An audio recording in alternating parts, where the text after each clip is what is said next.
waxaa magaalada Boosaaso ee xarunta gobolka Bari laga daafuray mashruuca caafimaadka asaasiga ee gobolka Bari ee Gaardafuul. Munaasabada mashruucan lagu daafurayay waxaa goobjoog ahaa madaxweynaha dowladda Puntland, wasiirka wasaaradda caafimaadka, agaasimaha guud ee wasaaraddaasi, madaxda ugu sareysa hay'adda Save the Children, wasiiro maamulka gobolka kan degmada Boosaaso iyo marti sharaf kale. Mas'uulka ugu sareeya hay'adda Save the Children Puntland ayaa faahfaahin ka bixiyay mashruucan meelaha uu ka shaqeyn doono. mashruucan sida la sheegay waa mashruuc socon doona muddo 3 sano oo ka bilaabanaysa bisha May sanadkan 2017 ilaa iyo bisha April 2020. mashruuca lacagtiisu waxa weeye $4 milyan waxaana laga fulinayaa sida la sheegay gobolka Bari guud ahaan iyo Gaardafuul degmooyinkooda dhameystiran. mashruucu wuxuu taageeri doonaa oo howlgelin doonaa 57 xarumood oo heerarka kala duwan oo xarumaha caafimaadka ah oo ay ku jiraan wax loo yaqaan isbitaalada degmo oo 5 ah ama referral health centers. wuxuu sidoo kale taageeri doonaa 18 xarumo caafimaad oo levelka ku xiga ah oo ayagana degmooyinkaas kale oo aan sheegay dhamaantood. sidoo kale mashruucu wuxuu taageeri doonaa 34 goobo caafimaad primary health posts wax la yiraahdo. qaar ka mid ah martidii ka soo qayb gashay munaasabada ayaa waxay wasaaradda ku amaaneen horumarka ay ka sameysay caafimaadka. wadnuhu isaga jirka u qaybiyo dhiigga, marka maadaama waxay ka shaqeynayaan ay tahay caafimaadkii dadka way ka muhiimsan yihiin wax walba. runtii waxaan ka mid ahaa odayaal sanadkii hore tegey meelaha ugu fog Puntland xagga gaariga oo raasiga baan gaaray. dhulkii aan maraynay wasaaradda ugu saamaynta badan oo loogu hadalhaynta badan yahay markaan dadka weydiinaynay oo waxqabadkeedu la tusaayeen oo meel walba ka muuqatay wasaaradda caafimaadka koobay ka ahay. mashruucan sida aynu halka ku aragnay daahfurkiisa maanta aynu u joogno madaxweynaha iyo wasiirka caafimaadka iyo mas'uuliyiinta kale ay inoo fureen aad iyo aad buu muhiim u yahay, aad iyo aad buu waxtar u yahay, aad iyo aad buu ay u tahay in gacmo furan iyo mintidnimo lagu qabto. wasiirka wasaaradda caafimaadka Puntland Cabdinaasir Cismaan Cuuka ayaa xuseen mashruucan si la mid ah uga socda gobolada Puntland. Programka maanta aan halkan ka daafurayno wuxuu qayb ka yahay 3 mashruuc oo waaweyn oo gobolada Puntland ka socda.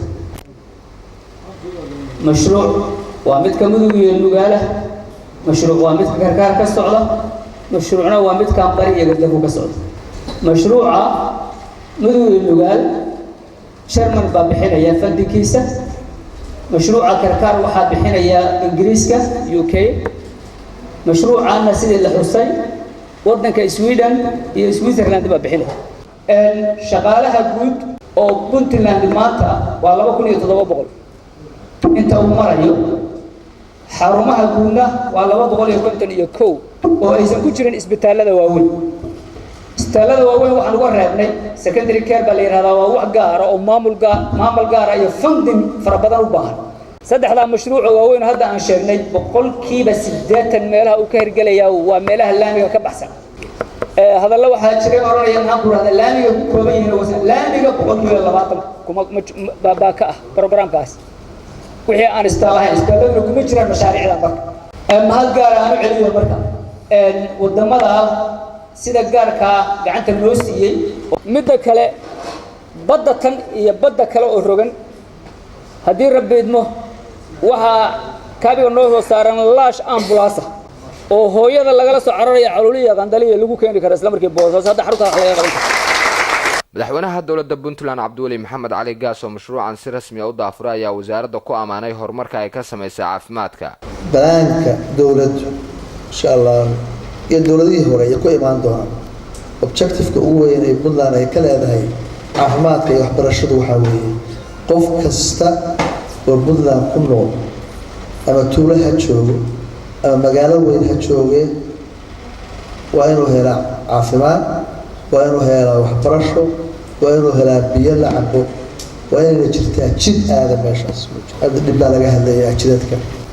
hadda u malaynayo markii la yiraahdo isbitaalada iyo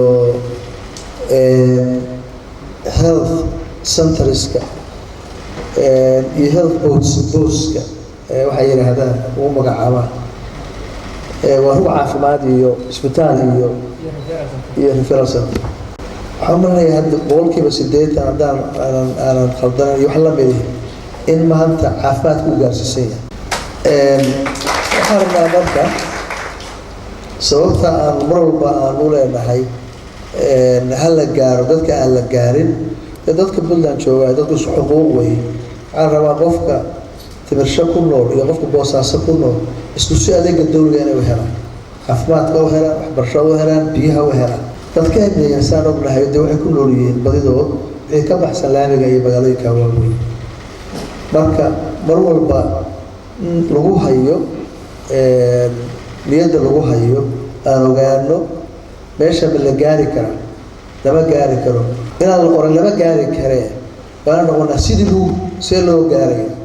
Ayuub Cabdirasaaq Maxamed, raadiyaha iyo telefishinka dowlad goboleedka Jubbaland, magaalada Boosaaso.